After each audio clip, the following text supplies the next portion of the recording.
Dia ada hubungan, iya. Cuma bagaimana hubungannya? Wallahu a'lam, itu ghaib.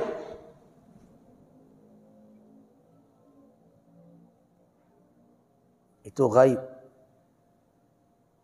Sebagaimana kita tidak tahu pula bagaimana cara datangnya ruh pada janin setelah berumur. Memekiklah, melulunglah orang ini, berteriak, sayhatan yasma'uha mayyali. Teriakannya terdengar oleh apa yang ada di sekitarnya, ghairus tsaqalain, selain dua makhluk yaitu manusia. Ini adalah mengatakan sapi, kadang kambing yang ada dekat kuburan mendengarkan. Iya. Teriakan karena dihantam dengan palu besar itu terdengar oleh apa saja mayyali yang di dekatnya, kecuali dua tidak mendengar. As-tsaqalain. Apa itu as-tsaqalain? Jin dan manusia. Kenapa disembunyikan dari dua orang ini oleh Allah Subhanahu wa taala? Supaya tetap di dalam ujian. So, kalau terdengarlah langsung lulungan, teriakan, kesakitan orang ini, tidak ada yang berani engkar satupun.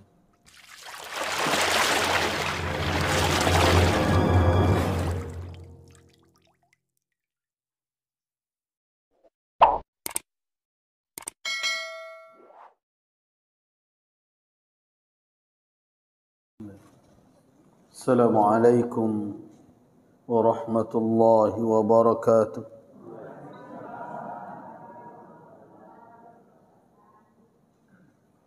Alhamdulillah alladhi khalaqal mauta wal hayata liyabluwan nas ayyuhum ahsanu amala. Ashhadu an la ilaha illallah wa ashhadu anna Muhammadar Rasulullah.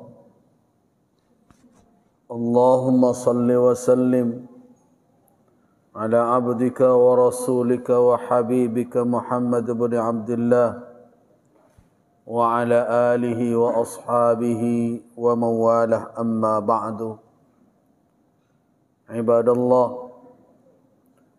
istami'u lima qalahu tabaraka wa ta'ala fi kitabihil karim. A'udzu billahi minasy syaithanir rajim. يثبت الله الذين آمنوا بالقول الثابت في الحياة الدنيا وفي الآخرة ويضل الله الظالمين ويفعل الله ما يشاء. صدق الله العظيم. Ayat Allah dalam surah Ibrahim yang ke-27, ayat 27 dari surat itu kita awali kajian kita dengan membaca ayat tersebut sebagai kelanjutan dari pembahasan kita tentang al-iman, iman dengan al-yaumil akhir, dengan hari akhir, di mana pada pertemuan yang lalu kita telah membicarakan tentang alam barzakh dan juga telah membahas tentang daghtatul qabri, himpitan kubur yang tak seorang pun lolos darinya, baik orang yang saleh apalagi orang yang talih, orang yang berbuat maksiat dalam kehidupan. Rasulullah sallallahu alaihi wasallam telah mengingatkan kepada kita semua sebagaimana diriwayatkan oleh Al-Imam Al-Baihaqi rahimahullah kalau ada orang yang bisa lolos dari himpitan kuburan, tentu yang patut lolos lebih dahulu adalah Sa'ad bin Mu'adz. Kata Rasulullah, lil qabri daghtatun, kuburan itu ada himpitannya. Seandainya ada laukana ahadun najia minha, seandainya ada seorang manusia yang lolos dari dihimpit, dijepit oleh kuburan, tentu Sa'ad ibnu Mu'adz. Siapa Sa'ad ibnu Mu'adz? Alladhi taharraka lahul arsh, yang bergoncang arasy Allah karena wafatnya. Wa futtihat lahu abwabus sama, dibukakan pintu-pintu langit menyambutnya. Wa syahidahu sab'una alfam minal malaikah, dan disaksikan dia ketika wafatnya oleh 70.000 malaikat.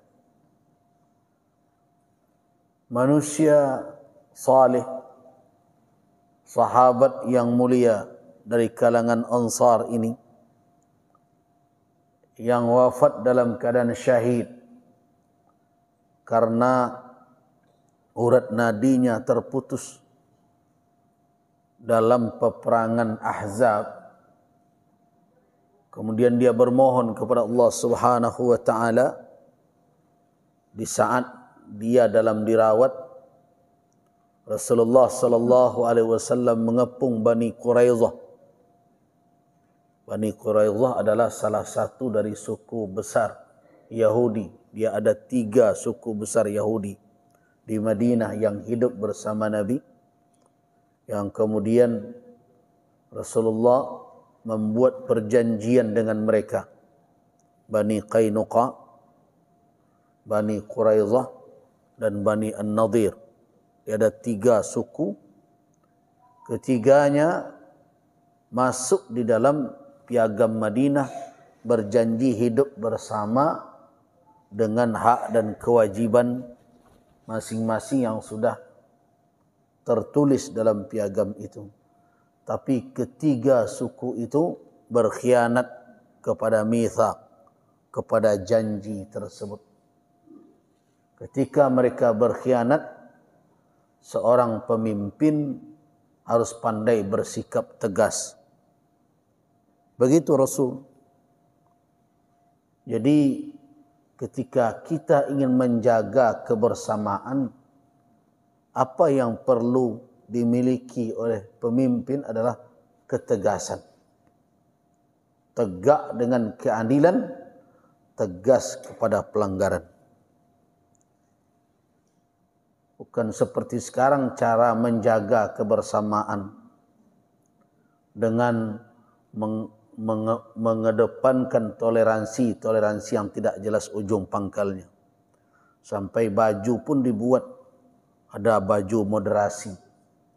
Disuruh nanti orang Islam pakai lambang agama lain, ada salibnya, ada ininya, ada itunya. Suruh pula pegawai memakainya. Apa hukum memakai pakaian moderasi yang punya lambang-lambang, simbol-simbol orang-orang kafir di dalam ajaran Islam, di dalam hukum Islam, hukumnya adalah haram. Jadi kalau ada pegawai negeri Kementerian Agama disuruh dengan surat edaran memakai itu, mau pula saya katakan yang memakai itu memakai yang haram. Kabarnya setiap Rabu disuruh. Sebentar lagi kalau itu terjadi. Nah sekarang pilihan di hadapan para pegawai itu. Mau memakai itu takut kepada manusia atau takut kepada Allah. Apa landasan keharamannya? Jelas. di dalam hadis-hadis yang sharih, di dalam riwayat Al-Imam Abu Dawud, dalam riwayat Al-Imam Ahmad ibn Hanbal, dinukilkan dari Ummul Mukminin Aisyah radhiyallahu anha, Rasulullah sallallahu alaihi wasallam la yatruku fi baitihi syai'an fihi taslib.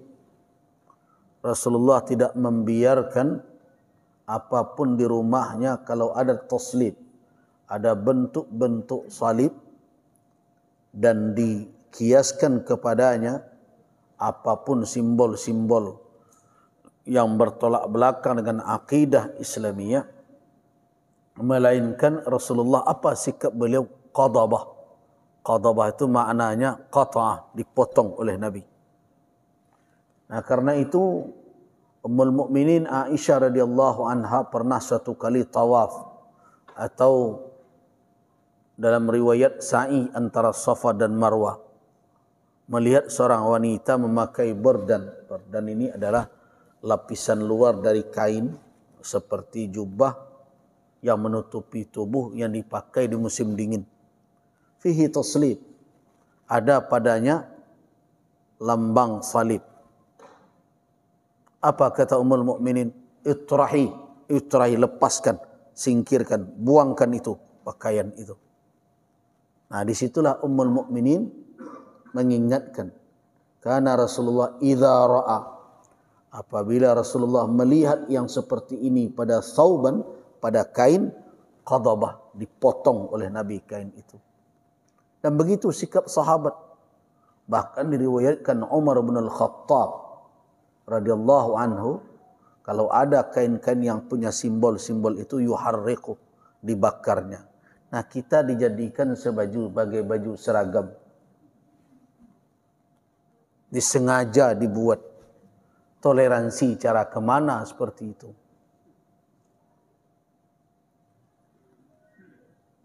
Nah, jadi kembali kita kepada kisah Sa'ad bin Mu'az tadi. Pemimpin itu bertanggung jawab menjaga ajaran agama. Jangan dirusak. Nah, ini merusak namanya. Merusak ajaran agama. Membuat orang menjadi ragu dengan keyakinan agama. Menyodorkan toleransi yang tidak dalam batasan yang dibolehkan oleh syarak. Rasulullah dahulu juga hidup di tengah masyarakat yang heterogen. Dalam istilah sekarang, bercampur keyakinan suku bangsa yang disebut dengan pluralitas namanya, bukan pluralisme, pluralitas. Jadi masyarakat itu beragam dari sisi keyakinan, kebudayaan, ya, tradisi, termasuk juga keturunan. Rasulullah juga hidup dalam kondisi seperti itu. Karena itu belum buat aturan yang disebut dengan Mitsaqul Madinah, piagam Madinah. Di situ ada perjanjian untuk saling menghormati, saling toleransi, ya.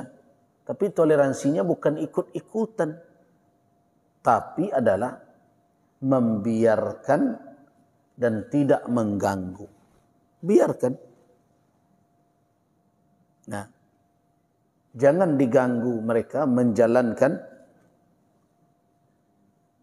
agama mereka. Nah, tapi dibuat aturan bagaimana hidup bersama di suatu negeri.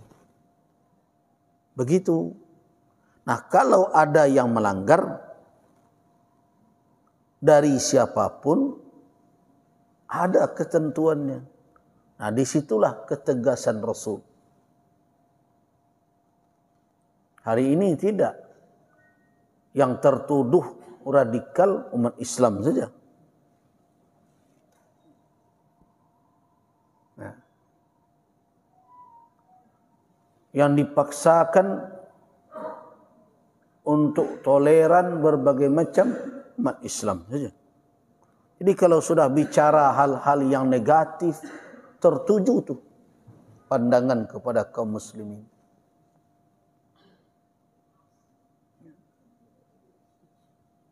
Ini yang menyedihkan betul. Jadi pemimpin kita tidak punya jati diri walaupun mengaku beragama Islam. Nah, tapi anehnya cerita Piagam Madinah ini dibawa-bawa terus ini.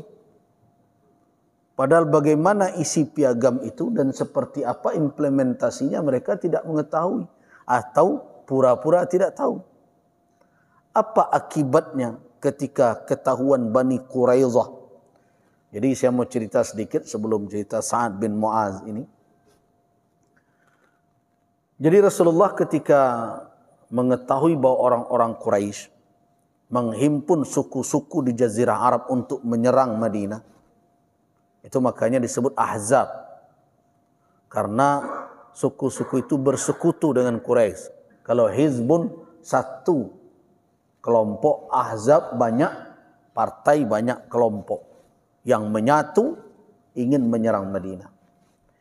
Nah, perlu difahami kondisi kehidupan waktu itu sangatlah rumit. Masa paceklik, kondisi ekonomi parah, situasi sangat sulit bagi masyarakat Madinah kaum muslimin ketika itu. Nah, karena itu pilihan yang paling tepat adalah tidak memobilisasi pasukan untuk berhadapan di luar kota, tapi membentengi kota. Nah, disitulah terjadi musyawarah, dan musyawarah itu akhirnya berujung dengan diterimanya usulan dari seorang sahabat, Salman Al-Farisi. Usulannya adalah membuat benteng pertahanan dalam bentuk parit. Bahasa Arab parit itu khandak namanya. Makanya perang Ahzab juga disebut dengan perang Khandak. Nah, itu kan arah ke Makkah. Di balik bukit Jabal Sila namanya. Nah, disitulah dibuat parit panjang, sekira-kira tidak bisa dilompati oleh kuda musuh. Nah, sedangkan bagian belakang bagaimana? Itu area terbuka. Tetapi celah yang itu dipercayakan oleh Nabi karena itu perkampungan orang Yahudi Bani Quraidah. Kita sudah ada dalam perjanjian dengan mereka bahwa akan sama-sama membela kota kalau diserang dari luar. Itu isi salah satu perjanjian dari Piagam Madinah itu. Akan sama-sama mempertahankan. Jadi punggung kita sudah ada Bani Quraidah dipercayakan. Di depan arah ke Makkah sudah ada parit. Kiri kanan bagaimana? Tidak mungkin ditembus oleh pasukan. Kenapa? Karena bentuk kota Madinah itu kiri kanannya itu arah timur dan barat, itu tidak bisa dimasuki oleh pasukan berkuda atau sulit ditempuh oleh pasukan berjalan kaki. Kenapa? Karena dipagari oleh struktur bebatuan yang runcing-runcing dan tajam-tajam yang disebut al-harah asy-syarqiyyah wal harah al-gharbiyah. Harah itu adalah batu-batu runcing yang itu berada di sisi timur dan barat kota Madinah. Jadi yang peluang pasukan masuk itu dari arah utara dan selatan. Selatan arah Makkah sudah dihambat dengan parit, dengan khandak. Nah, yang dikhawatirkan utara bagaimana? Itu perkampungan orang Yahudi Bani Quraidah. Nah, mereka kan sudah ikut bersama di dalam fakta pertahanan. Salah satunya isi dari Piagam Madinah ingin membela sama-sama membela kalau kota diserang. Tapi apa yang terjadi? Nah, mereka berkhianat. Untung ketahuan. Nah, ketika Rasulullah telah kembali dari perang Ahzab, hendak melepaskan baju besi beliau, Jibril datang. Ila aina? Kemana Muhammad? Kata Rasulullah, mau ke rumah, istirahat, sudah selesai, pertempuran usai, musuh sudah pergi. Diriwayatkan kata malaikat belum lagi menepis debu dari baju mereka. Masa engkau sudah menanggalkan pakaian perangmu? Berangkat. Kata Nabi, kemana? Ke Bani Quraidah. Mereka mengkhianati perjanjian. Akhirnya Rasulullah kembali menyandang pedang beliau, menggerakkan pasukan untuk menghukum Bani Quraidah ini. Nah, begitu. Nindak tiba di awak berapi-rapi caci maki. Tiba orang mengingkari, ya mari kita toleransi. Itu tidak pemimpin begitu. Kecil orang Minang dan pemimpin itu tiba di mato, tidak dipiciangkan. Tiba di parui, nah, begitu. Tapi ada di dalam pepatah. Di dalam kenyataan, Wallahu a'lam. Nah, ketika Nabi sudah mengepung Bani Quraidah, mereka akhirnya minta untuk berunding. Kata Nabi, baik. Siapa yang akan menjadi hakim antara kita? Akhirnya mereka meminta Sa'ad bin Mu'az. Kenapa Sa'ad bin Mu'az? Karena dahulu sebelum kehadiran Rasul, Sa'ad bin Mu'az dan kaumnya adalah sekutu mereka. Sa'ad bin Mu'az di mana? Sedang dirawat, sedang luka parah, urat nadinya terputus, dan ketika dia mendengar Bani Quraidah meminta dia menjadi hakim antara mereka dengan kaum muslimin, dengan Rasul sallallahu alaihi wasallam, Sa'ad bin Mu'az bermohon kepada Allah, ya Allah, pertautkanlah luka saya ini sampai saya selesaikan perkara Bani Quraidah ini dengan keputusan yang engkau redai dan diredai oleh Rasulmu. Dan dengan izin Allah bertaut luka itu. Dan dia dinaikkan ke atas tunggangannya dan dibawa ke tempat persidangan. Dia putuskan hukum yang diredai oleh Allah dan Rasul. Pengkhianat hukumannya apa? Maut, mati. Nah, karena mungkin permohonannya hanya sebegitu, dipertautkan sampai menyelesaikan masalah itu. Kemudian dia kembali dirawat. Ketika sahabat sedang berada di masjid dan Sa'ad bin Mu'az dirawat di bagian depan, dibuatkan tempat khusus, didekatkan ke masjid. Di situ tiba-tiba Jibril alaihissalam datang kepada Rasul. Ya Muhammad, man hadha? Muhammad, siapa ini? Ada apa ya Jibril? Nah, ihtazza lahu arsyur rahman. Bergoncang arsy Allah karena wafatnya. Ketika dicari tahu ternyata Sa'ad bin Mu'az telah berpulang ke Rafiqil A'la. Inilah sahabiyun jalilun, sahabat yang mulia dari kalangan Ansar yang termasuk awal membaiat Nabi sallallahu alaihi wasallam dan berjuang dengan harta, dengan jiwa raganya. Nah, kata Nabi sallallahu alaihi wasallam, kalau seandainya ada orang yang lolos dari himpitan kubur ketika pertama sekali dimasukkan ke alam barzakh, dia masuk ke alam barzakh, dia dihimpit oleh kubur. Kalau seandainya ada manusia yang lolos, tentu yang lolos, yang patut lolos di antara siapa? Sa'ad. Nah, cobalah pikir-pikirin kalau Sa'ad hendak lolos, kira-kira apa?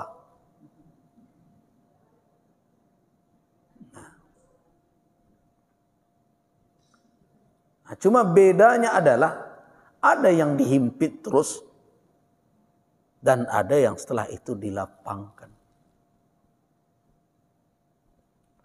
Nah, orang-orang yang beriman setelah dihimpit, kemudian dilapangkan. Itu makanya kita meminta kepada Allah, ya Allah lapangkanlah. Lapangkanlah kubur itu. Bapak dan ibu-ibu ingat doa Nabi SAW kalau mengunjungi atau bertakziah kepada orang yang melihat jenazah yang wafat. Ana dibaca. Lain tak tahu. Itu nan sadi ya sembuh. Mengaji lah bertahun-tahun doa takziah tidak rapi. Jadi kalau kita bertakziah, setelah dibaca inna lillahi wa inna ilaihi raji'un, istirja', kemudian ana dibaca Allahumma ghfir lahu warfa' darajatahu fil mahdiyyin wa akhlifhu fi aqibihi fil ghabirin. Kemudian apa lagi? Wafsah lahu fi qabri. Ini yang terkait dengan kita. Wafsah lahu, lapangkanlah dia. Karena setiap yang masuk akan dijepit. Apa yang kita minta? Kita tidak bisa memohon atau tidak mungkin meminta sesuatu yang telah ditetapkan tidak akan lolos siapapun. Tapi kita meminta setelah jepitan itu dilapangkan. Karena itu wafsah lahu fi qabrih wa nawwir lahu fihi. Nah begitu doa Nabi kepada siapa? Siapa yang beliau jenguk ketika wafat? Di antaranya Abu Salamah.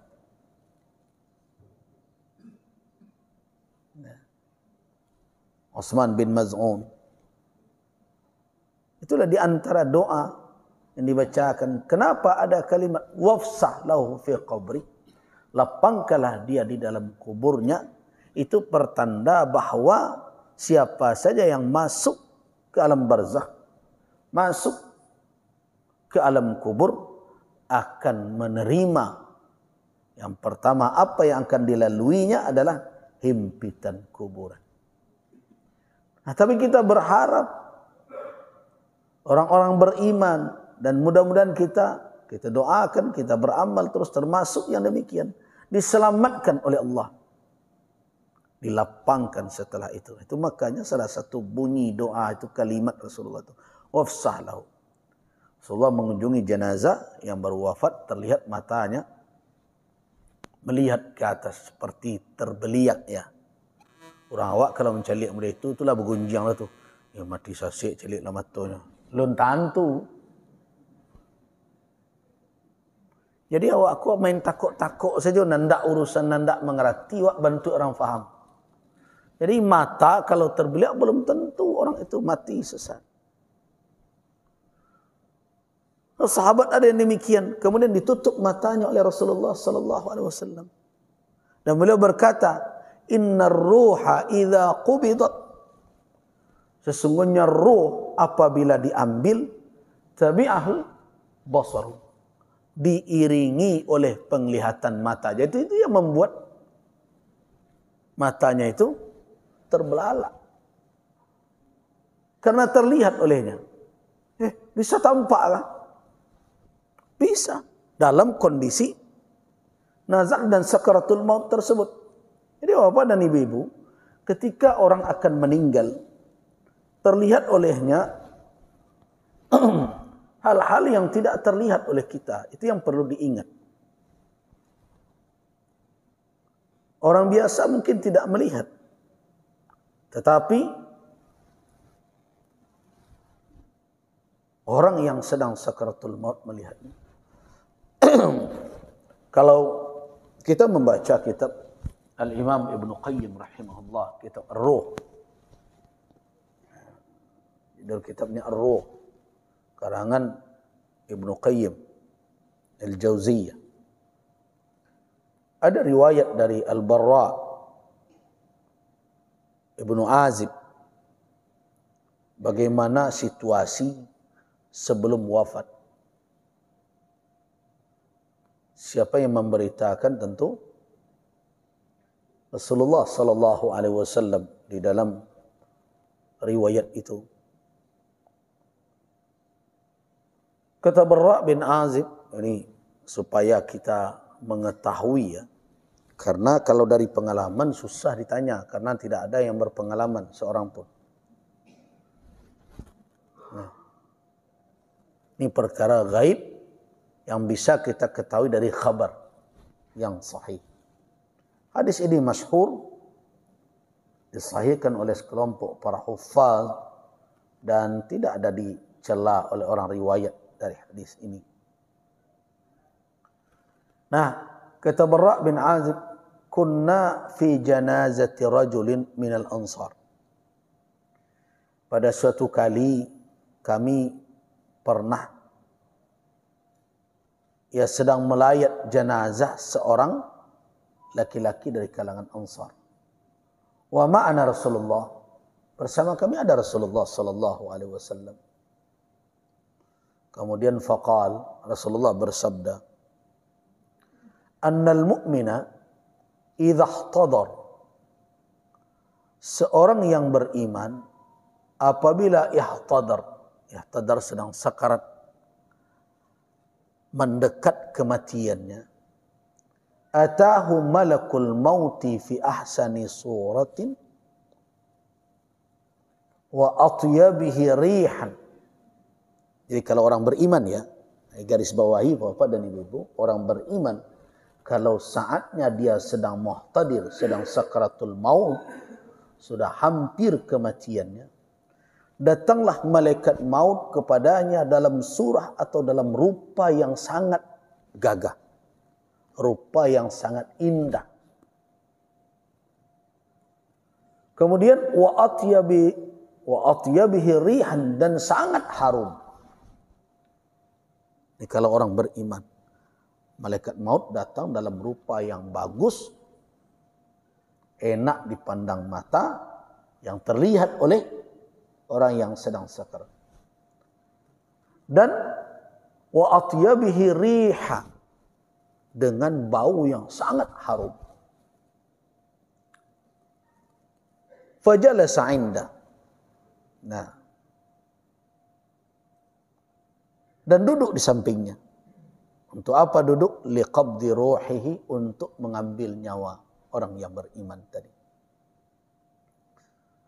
Nah, kemudian wa atahu malakan. Kemudian datang lagi dua orang malaikat bihanuti minal jannah, dengan parfum dari surga. Wa kana minhu ala bu'din, nah, agak menjauh sedikit, tidak terlalu hampir kepadanya. Kemudian fastakhraja malakul maut ruha min jasadi rashhan,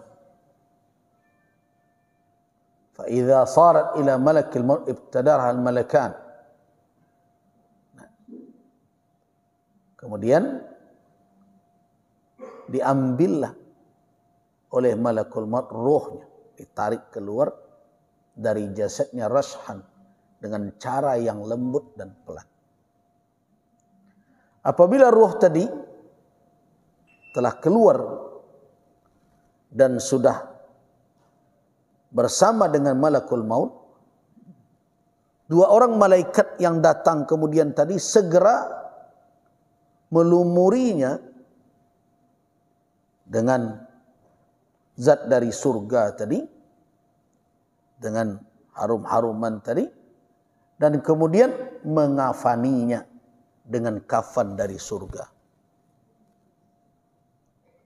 Kemudian dibawalah ruh itu ilal jannah, ke surga, fatuftah lahu, maka dibukakan untuknya pintu-pintu langit,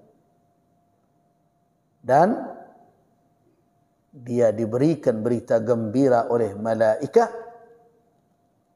Wa yaqulan liman hadhihi ar-ru'at tayyibah allati futihat laha abwabus sama', kepada orang, dua malaikat itu berkata, ruh yang dibawa itu, yang dibukakan pintu-pintu langit untuknya. Kemudian wa yusamma bi ahsanil asma, dan dinamailah dia dengan nama terbaik yang ia dinamai dengannya di dunia.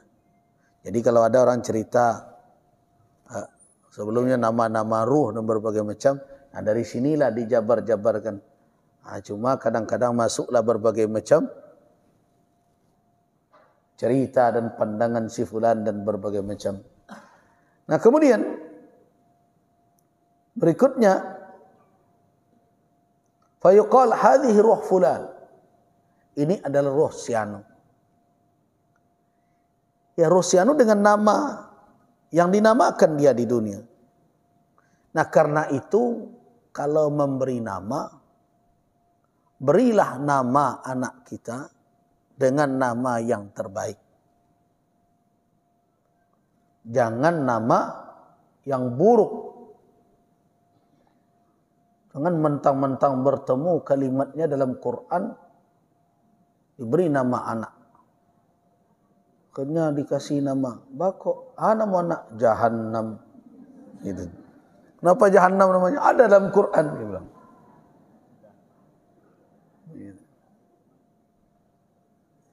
Beri nama yang terbaik. Kemudian,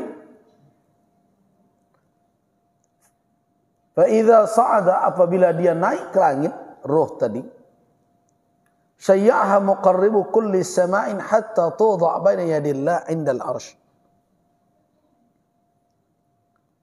Diagungkan, diusung oleh para malaikat, sampai akhirnya diletakkan di hadapan Allah di sisi arsy. Nah, ketika itu maka dikeluarkanlah amalnya dari catatannya. Kan catatan amal orang yang soleh fi 'illiyin. Kemudian dan Allah berfirman kepada malaikat al-muqarrabin, "Ishhadu", saksikanlah oleh kamu sekalian, "anni qad ghafartu li sahibi hadzal amal." Aku telah ampuni pemilik amal ini. Kemudian wa yukhtam kitabahu, dan baru dicap kitabnya, ditutup, selesai. Nah, itu tidak ada lagi tambah menambah di situ. Dan diletakkan pada illiyin, kemudian dikembalikan ruhnya kemana? Ke barzakh, ke bumi. Yang dimaksud bukan berarti dia mereinkarnasi. Nah kemudian begitulah kondisi orang yang mukmin kalau wafat.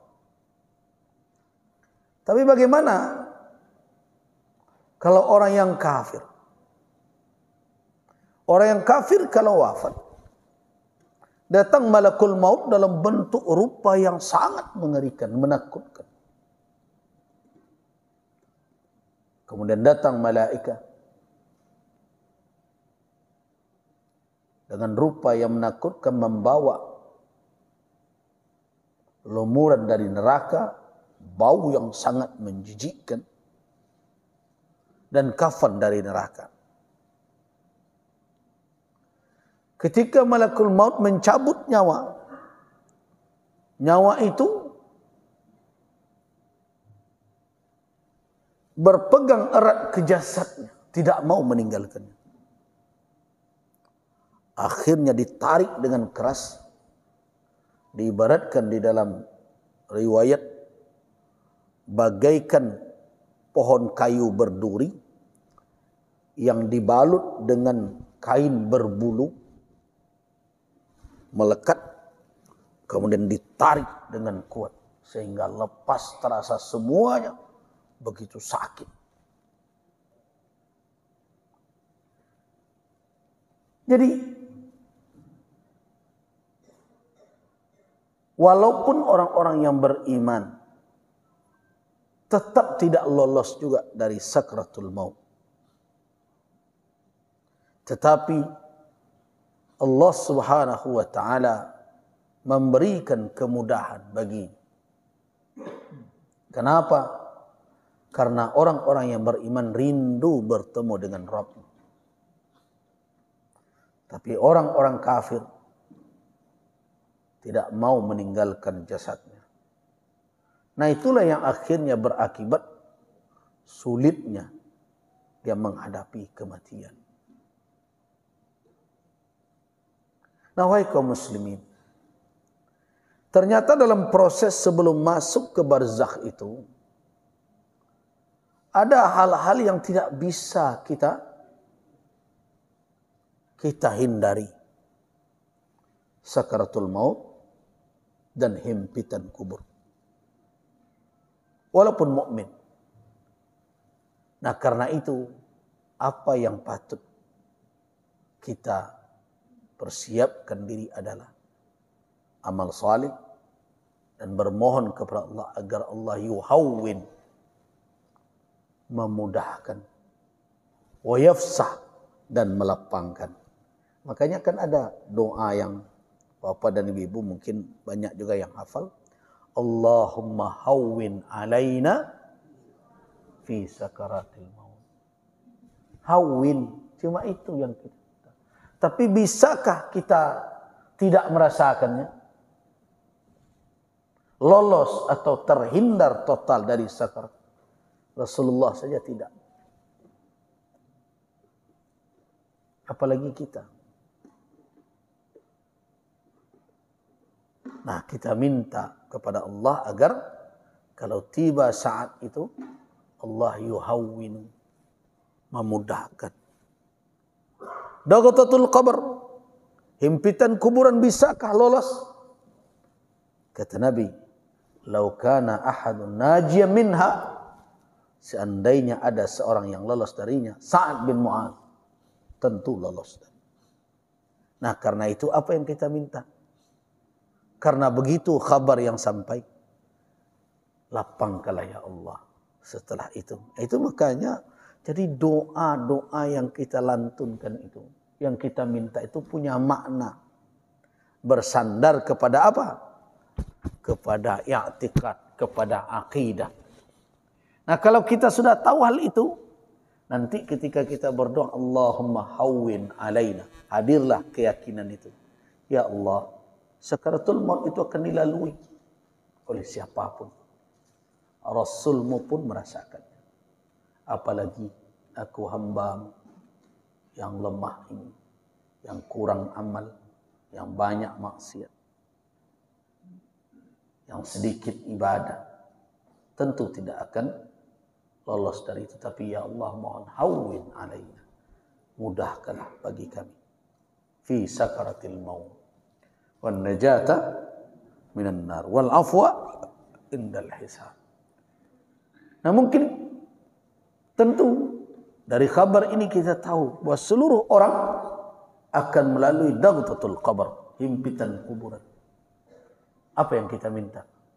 Wafsah lana, ya Allah, lapangkanlah bagi kami kuburan kami.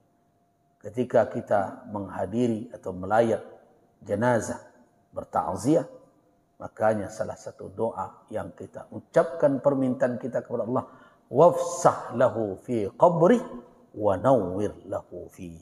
Lapangkanlah dia di dalam kuburnya dan sinari dia dalam kegelapan kuburan itu. Nah, itu tentang perkara dagtatul qabr. Dan selanjutnya pembicaraan kita kaum muslimin adalah su'alul malakain. Pertanyaan dua orang malaikat kepada si mayat.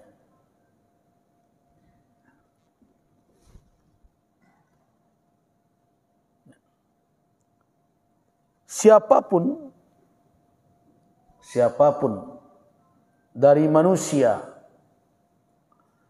apabila telah ditanam jasadnya atau dikuburkan dan disiramkan tanah di atas tubuhnya. Kemudian setelah itu Allah hadirkan 2 orang malaikat liyas'ala, untuk mempertanyakan kepadanya tentang perkataannya, pernyataannya terkait dengan siapa? Terkait dengan Allah dan Rasulullah Muhammad sallallahu alaihi wasallam. Apakah dia beriman dengannya atau tidak? Itu pertanyaan mendasar. Siapapun. Ini kalau ada orang yang mengatakan entah itu guyon ya, gara-gara kalau bahasa awak, ada orang yang kuburnya tidak ditinggalkan kemudian tidak ditanya-tanya sampai hari ini, itu gara-gara. Ya, tidak patut menjadikan perkara keimanan menjadi bahan guyonan dan kelakaran. Jadi seseorang ketika telah dikubur, maka hadirlah 2 malaikat dengan perintah Allah Subhanahu wa taala untuk bertanya kepadanya tentang 2 perkara yang mendasar, tentang Allah dan Rasul. Apakah diimaninya atau diingkarinya? Mukminkah dia dengan Allah dan Rasul atau kafir? Begitulah keyakinan yang disepakati oleh Ahlus Sunnah wal Jamaah.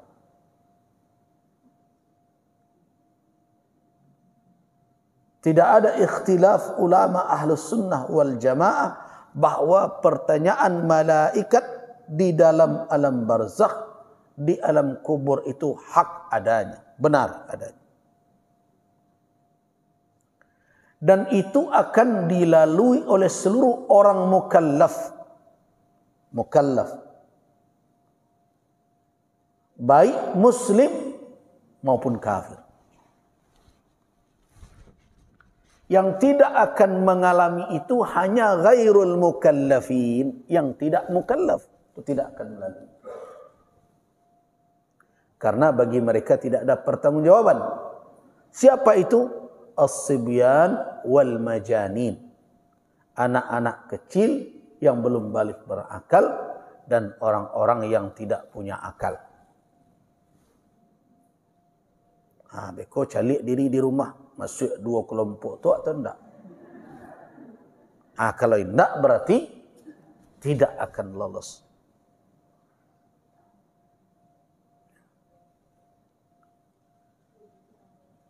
Nah, karena itu perkara kegaiban, kan belum ada yang pernah melancong ke sana dan bertemu situasi seperti itu, sehingga tidak ada kabar dari pengalaman. Kaedah keimanan dengan perkara yang gaib itu apa? Kabar yang sahih. Dari mana kita tahu? Perlu juga diperjelas. Karena ada pemimpin di negeri ini yang mengatakan keyakinan ke akhirat itu khayal para ulama. Sama-sama tahu sajalah kita orang itu.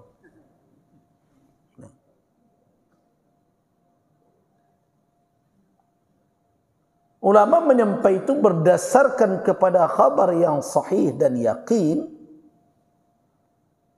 Dari mana? Dari Al-Quran dan Sunnah Nabi sallallahu alaihi wasallam. Di mana ditemukan su'alul malakain? Pertanyaan 2 malaikat kepada si mayat setelah berada di alam barzakh ada dalam ayat 27 surat Ibrahim yang kita bacakan di awal kajian kita tadi. Yuthabbitullahu alladhina amanu bil qawli tsabiti fil hayatid dunya wa fil akhirah.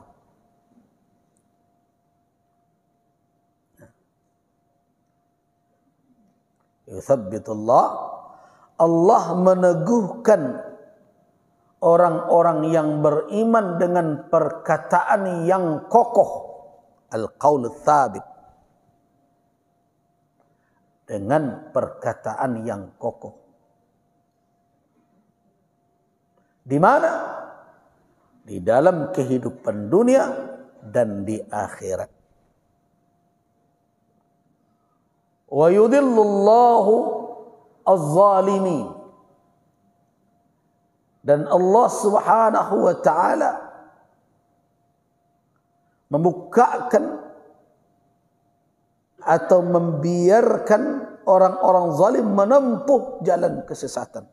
Jadi ingat, kezaliman itu menjadi sebab tidak lurusnya jalan kita. Dan Allah biarkan itu yang paling berbahaya. Wa yaf'alullahu ma yasha, dan Allah melakukan apa saja yang dikehendakinya. Nah, di situ ada kalimat yuthabbitullah alladhina amanu bil qawli tsabiti fil hayatid dunya wal akhirah. Allah teguhkan orang yang beriman dengan perkataan yang kokoh di dunia, dalam kehidupan dunia dan di akhirat. Ada pula nanti yang protes, oh, itu kan Buya menafsirkan saja. Oh, di akhirat itu adalah pertanyaan malaikat, orang menjawab. Bukan saya yang menafsirkan. Yang menafsirkan adalah yang menerima ayat ini pertama sekali. Siapa yang menerima? Rasulullah sallallahu alaihi wasallam. Jadi kalau orang belajar tafsir, kalau ada orang belajar tafsir, kalau sudah ditafsirkan oleh Rasul, selesai.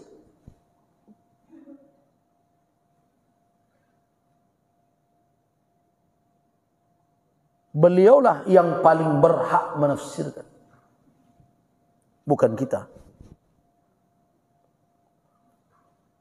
Itu makanya kalau kita kaji tingkatan tafsir, tafsir yang tertinggi itu adalah tafsirul Quran bil Quran dan tafsirul Quran bis sunnah.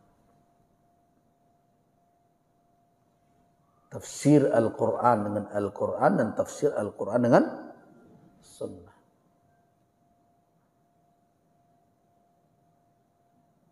Nah, itu banyak diriwayatkan dalam kitab-kitab tafsir.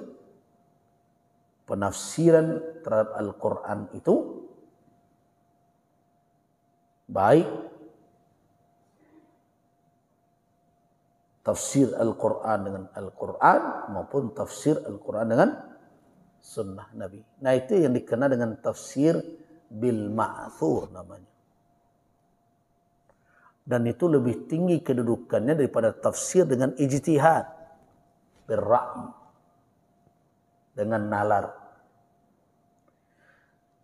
Jadi yang menafsirkan bahwa ayat itu adalah terkait dengan perkara alam barzakh adalah Rasulullah sallallahu alaihi wasallam sebagaimana yang diriwayatkan oleh Al-Imam Muslim rahimahullah dari Al-Barra bin Azib radhiyallahu anhu.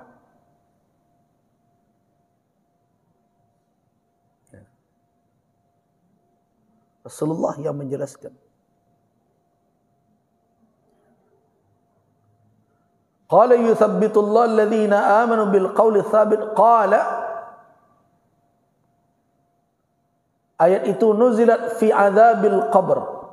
Ayat itu diturunkan dalam perkara azab kubur. Yuqalu lahu mar rabbuk. Dikatakan kepadanya, apa yang ditanyakan? Siapa Tuhan? Man rabbuka?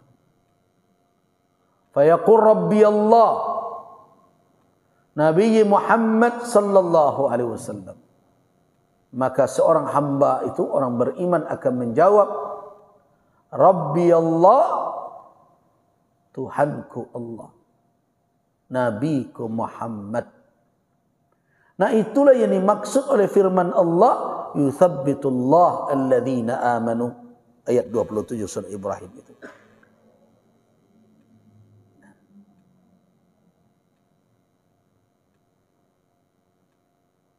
Di dalam riwayat Imam Al-Bukhari dan juga Imam Muslim dari Anas ibni Malik radhiyallahu anhu, Rasulullah sallallahu alaihi wasallam bersabda, "Innal 'abda idza wudi'a fi qabri", seorang hamba apabila telah diletakkan di kuburnya, wa tawalla anhu ashabuhu, dan berpaling sahabat-sahabatnya, andai tolannya, karib kerabatnya meninggalkannya, wa innahu la yasma'u qur'ana ni'alihim,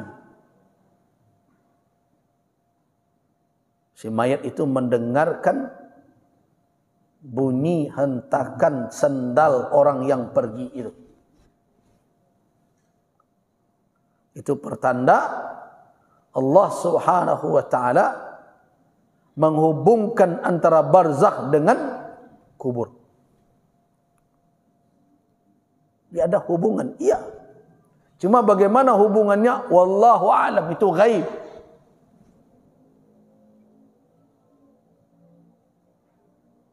Itu ghaib. Sebagaimana kita tidak tahu pula bagaimana cara datangnya ruh pada janin setelah berumur 4 bulan 10 hari. Kita tidak tahu bagaimana datangnya. Ada pula yang mau menganalisa bagaimana cara ruh masuk ya.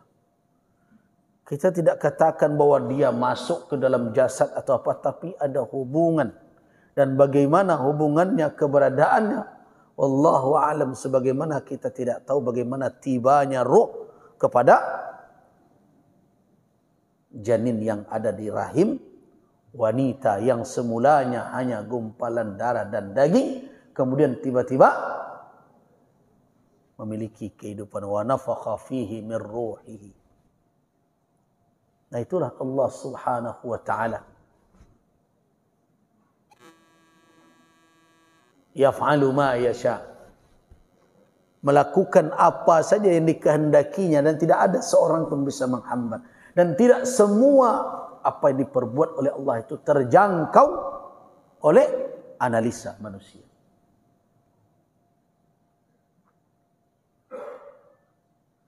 Nah, kemudian setelah pergi, orang-orang yang mengantarkan jenazahnya, sahabat dan kerabatnya, itu bukan menunjukkan itu menjadi syarat.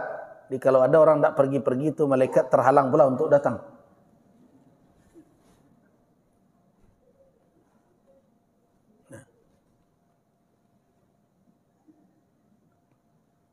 Nah, kemudian atahu malakan, datang 2 orang malaikat, fayuq'idanihi, didudukkannya.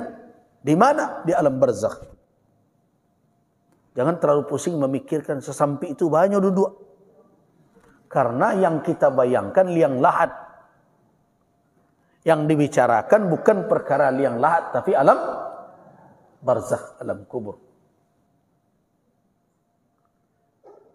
Setelah didudukkan, fayaqulan, malaikat tadi bertanya atau berkata kepada orang itu, ma kunta taqulu fi hadzal rajul, apa selama ini yang engkau katakan tentang orang ini? Orang ini yang dimaksud siapa? Rasulullah Muhammad sallallahu alaihi wasallam.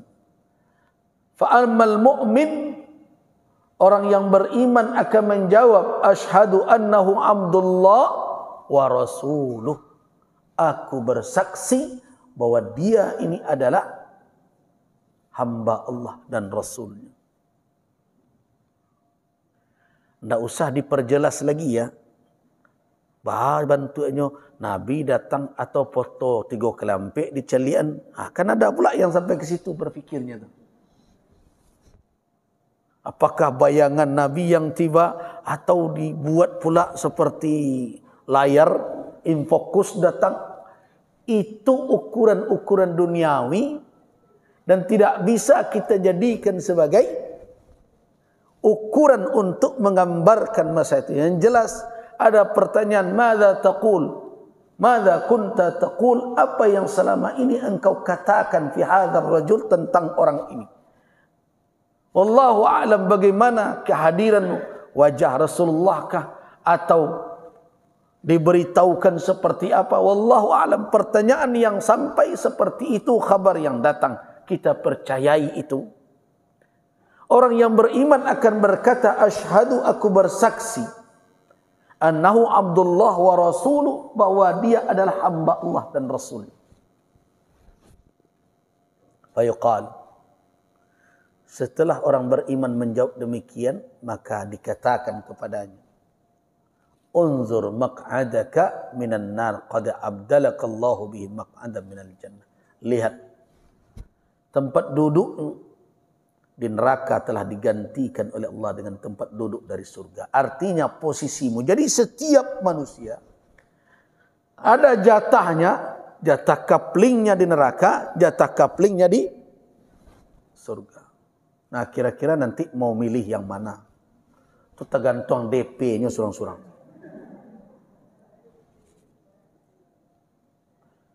Nah, tergantung DP-nya. Kalau lunas, tidak. Tapi dengan jawaban begitu,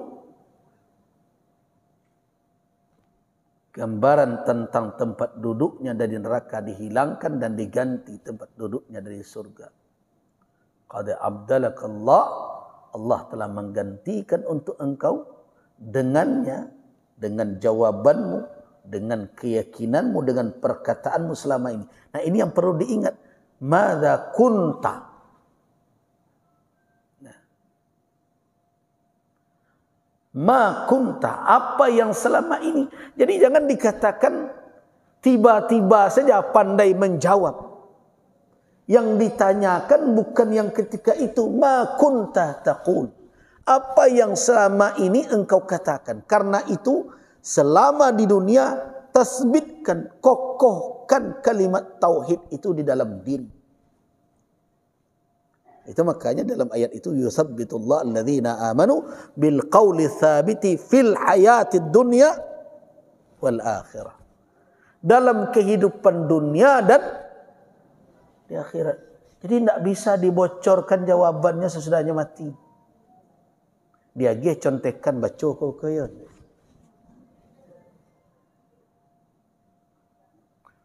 So yang dipertanyakan bukan yang begitu di saat itu, tapi ma kunta taqul, apa yang selama ini, artinya selama kehidupanmu di dunia, apa yang engkau katakan tentang.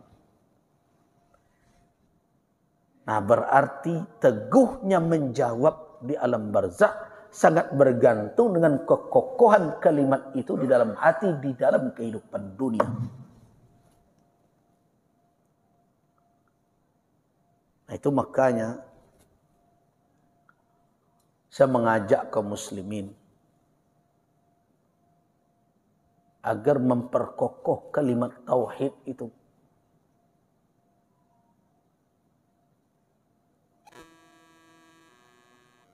Jangan mudah saja digoyang-goyang orang hanya dengan pangkat jabatan, takut tidak naik pangkat.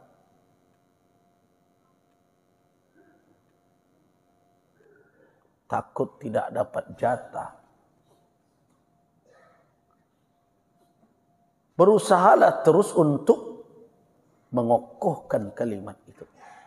La ilaha illallah Muhammadur Rasulullah. Apalagi di zaman fitnah seperti sekarang. Jangan jual akidah. Pesankan kepada anak-anak kita, cucu-cucu kita. Tidak ada guna harta berlimpah diwariskan. Itu tidak akan menyelamatkan kalau kita tidak menitipkan keimanan. Karena itu sungguh-sungguh meneguhkan itu kepada diri, kepada keluarga, anak cucu kita. Nah, pangkal masalah yang sedang merundung kaum muslimin hari ini di negeri ini perkara iman itulah. Ini kan kita malu sekarang Sumatera Barat. Tingkat penyebaran narkoba sampai ke pedesaan negari-negari tertinggi.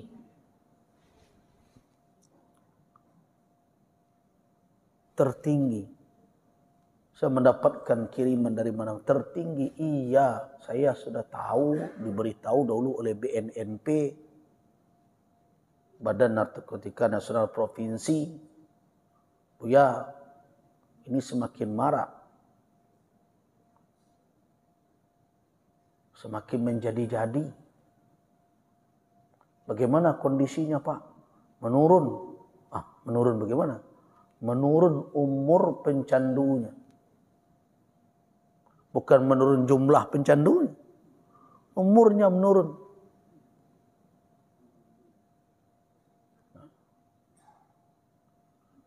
Dari dahulu mungkin pencandunya itu setingkat perguruan tinggi, turun. Turun lagi. Sekarang bahkan anak SD.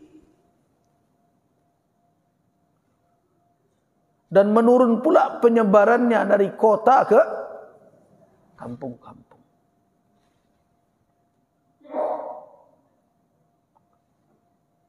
Sibuk wartawan bertanya, bagaimana sikap kita?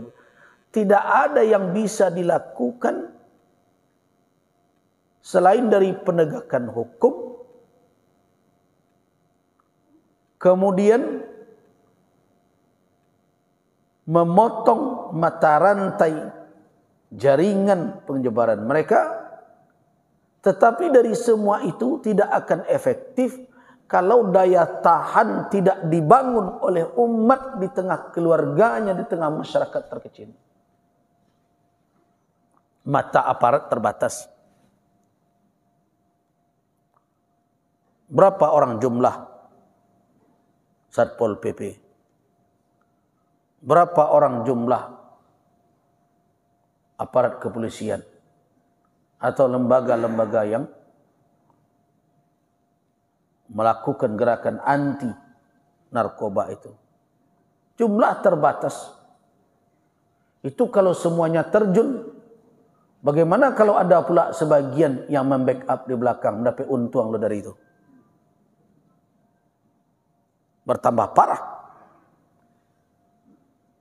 Jadi bagaimana kita menghadapi itu? Membangun imunitas. Membangun daya tahan kita terhadap godaan itu semua. Terutama pada generasi muda. Dengan apa? Tidak ada jalan lain. Memupuk keimanan. Meneguhkan kalimat yang kokoh. La ilaha illallah Muhammadur Rasulullah. Saya berharap kajian-kajian arahnya sudah ke sana lebih.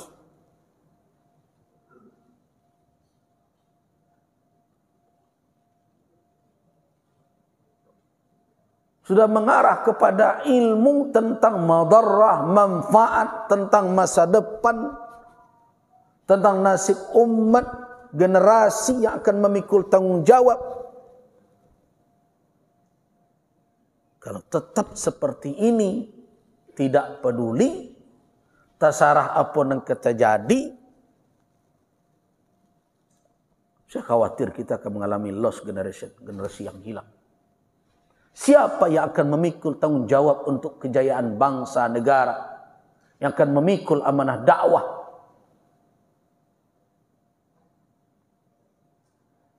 Kembalilah bapak-bapak dan ibu-ibu ke keluarga masing-masing. Kamihkan anak istri awak. Bahu-membahu antara satu keluarga sehingga menjadi rukun tetangga, rukun warga. Kalau di negari dari kampung, jorong kampung, bersatu. Kalau kita hibah dengan generasi kita yang akan datang. Nah, dengan itu kita tanamkan. Jadi keteguhan menjawab soalul malakaini, pertanyaan dua orang malaikat itu tidak bisa ditimbulkan hanya ketika itu saja. Karena yang ditanya bukan yang ketika itu. Ma kunta. Ya kan? Apa yang selama ini, yang di masa lalu engkau taqul, yang engkau katakan tentang orang ini. Berarti yang ditanya adalah keteguhan di dunia. Nah, orang yang teguh dengan perkataan itu bukan hanya ucapan saja. Ketika Allah katakan bil qauli tsabit, apa makna al qaul tsabit di situ? Para ahli tafsir mengatakan al qaul tsabit di situ adalah al kalimah at-thayyibah. Kalimat thayyibah la ilaha illallah Muhammadur Rasulullah. Kalimat iman. Nah. Teguh di dunia, maka akan teguh di akhirat. Yuthabbitullah, Allah meneguhkan alladzina amanu, orang-orang yang beriman, bil qauli tsabiti, dengan perkataan yang kokoh, fil hayatid dunya, di dalam kehidupan dunia. Begitu bunyi ayat. Baru wal akhirah, dan akhirat.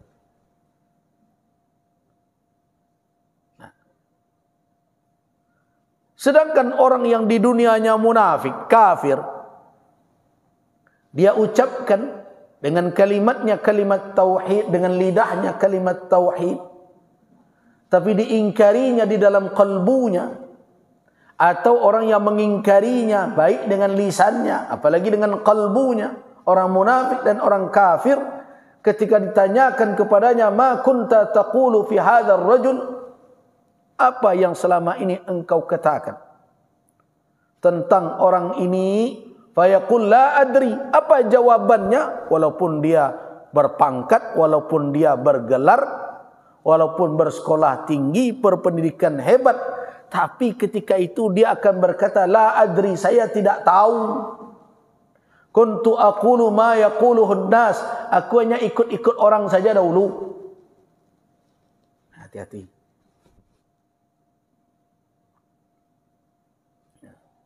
Kuntu aqulu ma yaquluhun nas. Dahulu saya hanya berucap, ya apa kata orang saya ucapkan jugalah.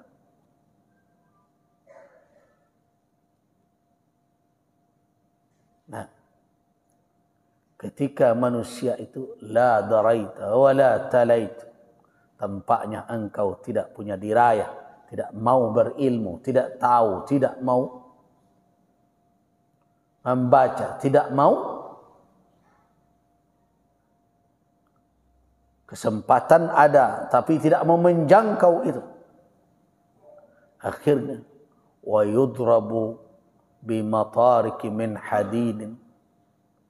Ketika itu dihantamlah dia dengan martil, dengan palu besar, darbatan, dengan pukulan yang keras, wa yasihu, maka memekiklah, melulunglah orang ini, berteriak, sayhatan yasma'uha mayyali, teriakannya terdengar oleh apa yang ada di sekitarnya, ghairu tsaqalain, selain dua makhluk, yaitu manusia dan jin. Selain itu mendengarkan. Itu makanya orang mengatakan sapi, kadang kambing yang ada dekat kuburan mendengarkan. Iya.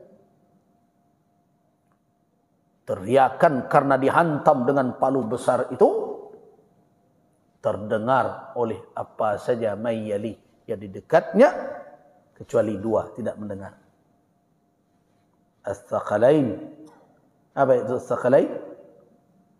Jin dan manusia. Kenapa disembunyikan dari dua orang ini oleh Allah Subhanahu wa taala? Supaya tetap di dalam ujian. So, kalau terdengarlah langsung lulungan, teriakan, kesakitan orang ini, tidak ada yang berani engkar satupun. Nah, karena memang sudah sunnatullah dunia ini tempat diuji, perkara yang itu disembunyikan oleh Allah Subhanahu wa taala.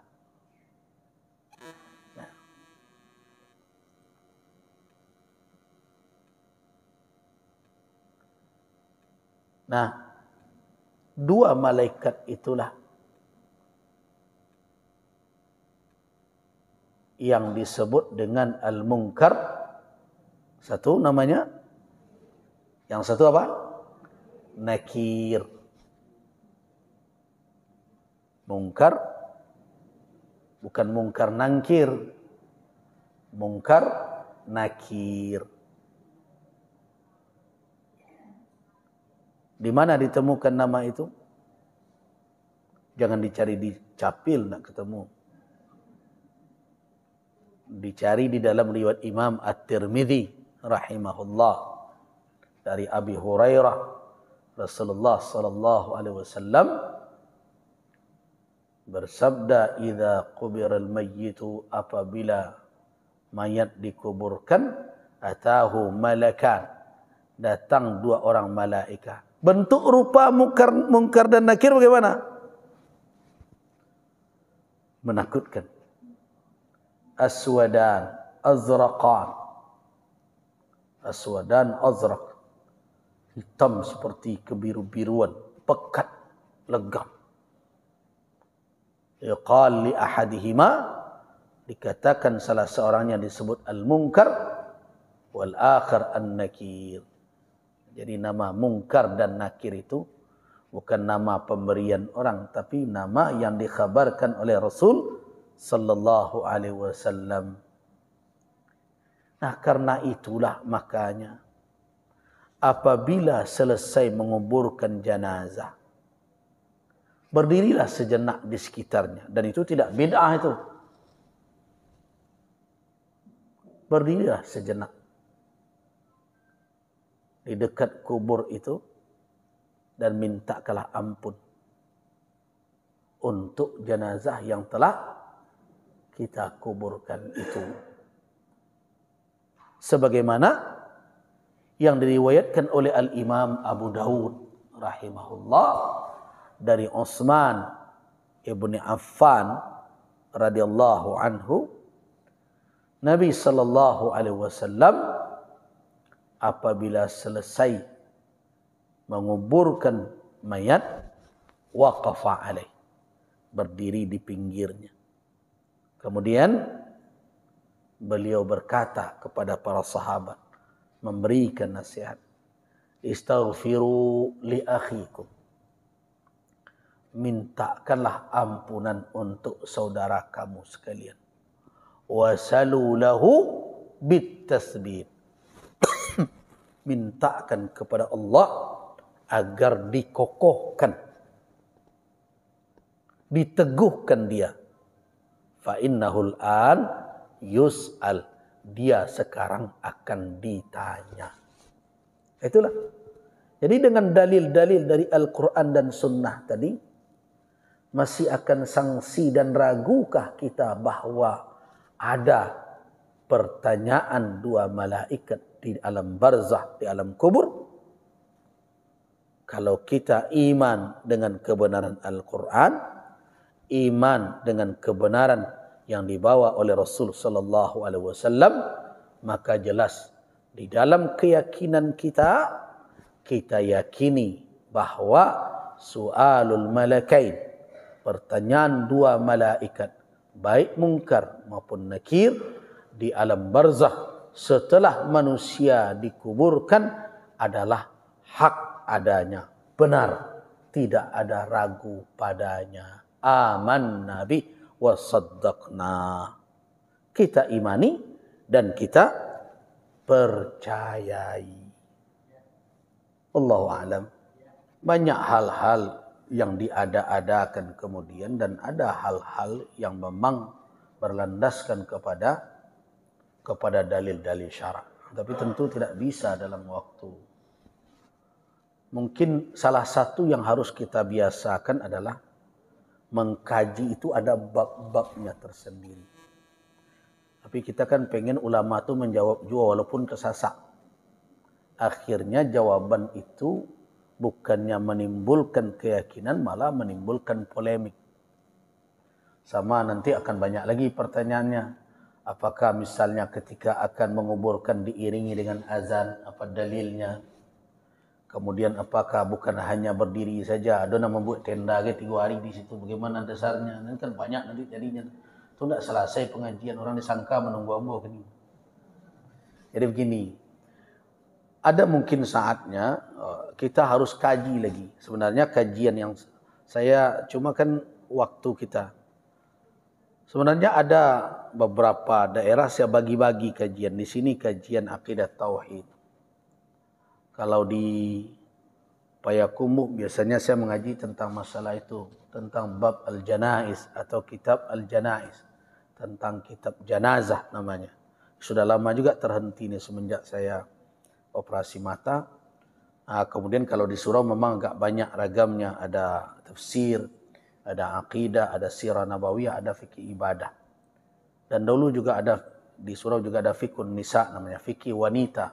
Ini perkara haid, perkara nifas, perkara berbagai macam tanggung jawab istri dan sebagainya, hak dalam berumah tangga, tugas-tugas suami dan istri. Sebenarnya memang banyak yang harus dibahas.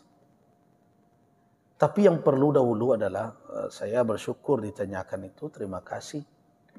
Harus ada keingintahuan kita tentang apa yang kita jalankan di dalam kehidupan kita, yang tidak murni hanya sebatas tradisi, tapi terkait dengan perkara ibadah, terkait dengan perkara kegaiban.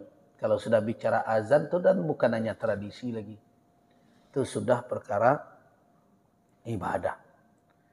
Nah, tapi untuk sementara karena beliau bertanya, saya tidak menemukan dalil ada azan yang mengiringi penguburan, apalagi setelah dikuburkan. Itu yang jelas. Nah, yang selamat di dalam beribadah ini adalah mencukupkan. Kalau amalan itu telah ditunjukkan oleh Rasul, telah ditunjukkan oleh para sahabat, dan terjadi berulang kali, bukan satu kali ya.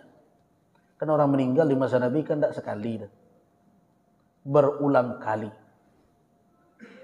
Kemudian sudah kita cari berbagai dalil tentang bagaimana beliau menyelenggarakan jenazah. Tidak kita temukan satu dalil pun yang menunjukkan cara yang demikian. Yang paling selamat dalam beramal adalah cukupkan seperti apa yang dilakukan dan diajarkan oleh Rasul dan para sahabat. Itu akan lebih baik. Akan menyelamatkan kita. Kenapa? Karena dari cara yang kita lakukan tidak hanya sebatas untuk menyenangkan orang yang hidup. Tetapi akan apa? Akan ada nanti pertanggungjawaban dan harapan pahala dari Rabbul Alamin. Bukankah Allah Subhanahu wa taala yang berhak membuat syariat beribadah kepadanya? Nah, kalau dia tidak syariatkan, maka tidak ada kewenangan kita untuk membuat syariat di luar dari yang ditetapkannya. Nah, itulah yang dikatakan dalam kaidah ulama, innallaha la yu'badu illa bima syarra'a.